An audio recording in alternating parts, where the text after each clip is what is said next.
Hey guys, welcome back to another Dragon Ball FighterZ video. Today I wanted to take a look at what you guys thought were the worst and the best counters in all of Dragon Ball FighterZ Season 3.5. This list was made with your guys' votes on the community portion of my page, but I want to hear from you guys in the comments. Let me know who you think has the worst and the best counters in all of Dragon Ball FighterZ. I'm gonna be honest, I don't agree with this list 100%. But getting into the first counter here, we got Videl as the worst counter in the game. Videl's counter has Great Saiyaman come down in order to slam into the opponent once the opponent does a physical attack. The downside of this counter being the fact that it costs 1 bar for 2,318 damage on the low end, and doing 2,636 damage on the high end. The big downside of this counter is the fact that it doesn't counter any ranged attacks. And if I'm spending 1 bar on a counter, I want that to be able to counter ranged attacks as well. Now next on the list, you guys voted Hit as the second worst counter in the game. And while personally, if this was my own list, I would put this in the top 3 counters in the game hands down. Because this ground counter not only counters projectiles of all kinds, but it also counters physical attacks as well. And his counter can also lead to a combo, which is always nice. But that's not even the best part. His counter is also accessible in the air. And this in itself is extremely powerful, as any Hit player will know. If you're fighting somebody who wants to go ahead and super dash in on you, you can instantly take their turn away with a full combo and punish the second they try to go ahead and get that super dash. Now the third worst counter you guys voted for was Vegito's quarter circle back special.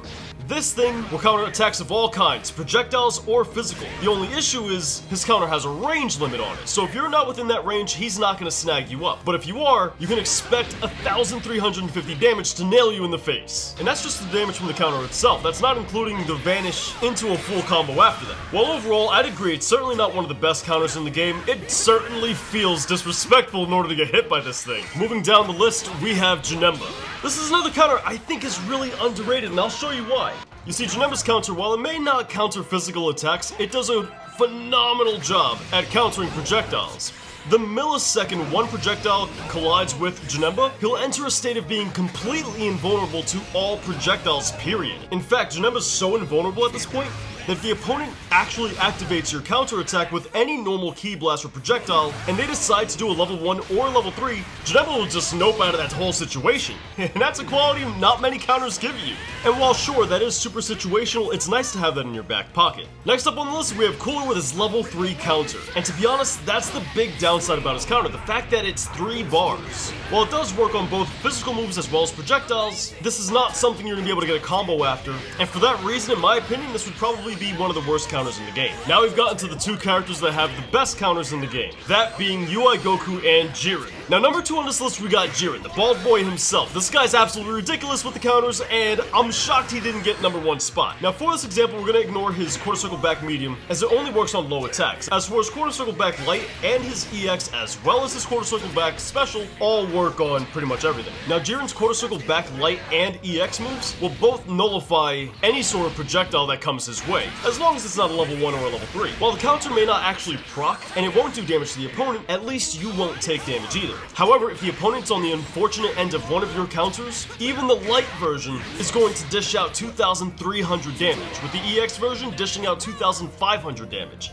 But that's not even the best of it. In Season 3.5, Jiren got a massive buff to one of his counters, the quarter circle back special. And this thing is exactly that. It's buff. While it only deals 1,500 damage on impact, it counters physical attacks, projectiles,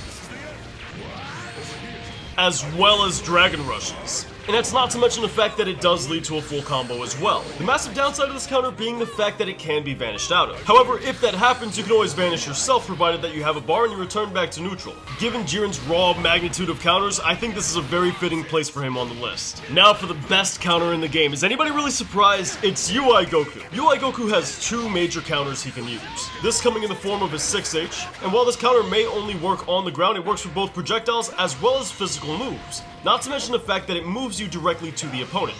Now your opponent can go ahead and vanish this counter, but in that instance, of course, you can vanish as well in order to return back to neutral, so it doesn't lead to a full combo in that specific instance, which you will find happens a lot of the time. However, another answer to the Vanish is a nice 2H, which does lead to a full combo. Or you can use UI Goku's second counter, and that being his level 1 counter. Now this doesn't do much damage at all, and before earlier in the video, we tacked off points off Vidal's level 1 counter just because it cost bar. But, spoiler alert, Vidal's counter actually does more damage than UI Goku's counter, with UI Goku's counter doing a total of 1,700 damage. That's almost 1,000 less damage than Vidal's counter was doing. And that's not to mention the fact you can actually vanish out of UI Goku's counter, which you couldn't do against Vidal's. So personally, I really wouldn't put UI Goku's counters all that high on the list. Alright, I think that pretty much wraps up the list. Guys, let me know what you think about it in the comments down below. What do you agree with? What do you disagree with? There's certainly some things on this list I personally don't agree with at all. So I'd love to hear your thoughts in the comments down below. But on that note, if you guys enjoyed today's video, remember to hit the like button, it helps out a bunch. And if you want more Dragon Ball Fighterz content, I got a lot to offer, so check out the videos on the screen now. And if you're new here, feel free to subscribe, because we come out with Dragon Ball Fighterz content every single day. I'd love to see you become part of this community that loves Dragon Ball Fighterz just as much as you do. Now I gotta thank you guys for watching to the end. I really do appreciate that, man. I hope to see you guys back in tomorrow's video. And until then, I hope you guys have a wonderful day.